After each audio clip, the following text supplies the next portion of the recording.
రాష్ట్ర ఖజానాకు మంత్రి పొన్నం ప్రభాకర్ మస్కా ఇస్తున్నారు. రామగుండం ఎన్టీపీసీ నుంచి ఖమ్మంలో నిర్మిస్తున్న గ్రీన్ఫీల్డ్ నేషనల్ హైవేకు తరలించే ఫ్లై యాష్ లో చేతివాటం చూపిస్తున్నారు. ఏకంగా 100 కోట్లు తన జేబులో వేసుకున్నారు.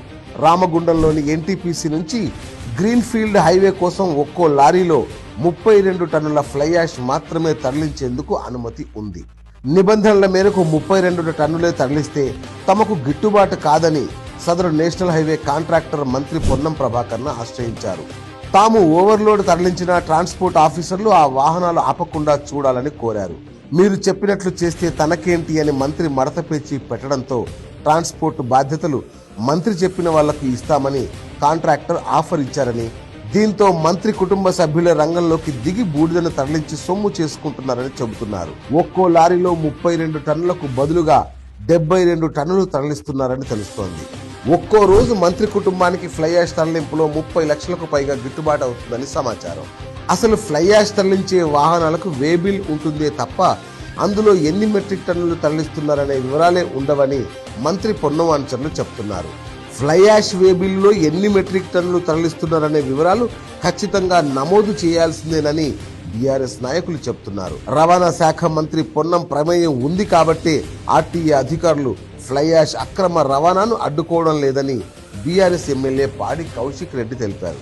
ఆర్టీఏ అధికారులు స్పందించకుంటే తామే ప్రత్యక్ష కార్యాచరణకు దిగుతామని హెచ్చరించారు.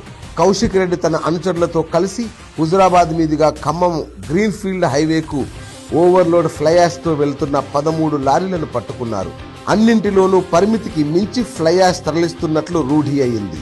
రాష్ట్ర ఖజానాకు చేరాల్సిన సొమ్మును మంత్రి తన జేబులోకి మళ్లించుకుంటున్నా ఆయనపై చర్యలు ఎందుకు తీసుకోవడం లేదో చెప్పాలని బీఆర్ఎస్ నాయకులు ప్రశ్నిస్తున్నారు. పోయే లారీలు దాదాపు 200 నుంచి 300 మధ్యలో ఎవ్రీడే లారీలు పోతున్నాయి. ఒక్క లారీ ఖర్చు 20 నుంచి 25 వేల రూపాయలు అవుతుంది. లీగల్ గా వేబ్రిడ్జ్ వేసుకొని పోతే 32 టన్నులు మాత్రమే తీసుకొని పోవాలి. వీళ్ళు ఒక్క 32 టన్నుల డబ్బులు కడుతున్నారు లారీ 25 వేలు, కానీ తీసుకుపోయేది 75 నుంచి 80 టన్నులు. అంటే ఆ మిగతా మీదికున్న డబ్బులు అంటే మీది ఉన్న 30 వేల నుంచి 40 వేల రూపాయలు ఇవి మంత్రి గారికి పోతున్నాయి. ఈ 40 వేల రూపాయల నుంచి ఈ 30 నుంచి 40 వేలు ఇంటూ 250, 300 లారీస్ మీరు వేసుకోండి. మీకు డైలీ మంత్రి గారు సంపాదించిన 50 లక్షల లెక్క మీకు దొరికిపోతుంది, చూసుకోండి.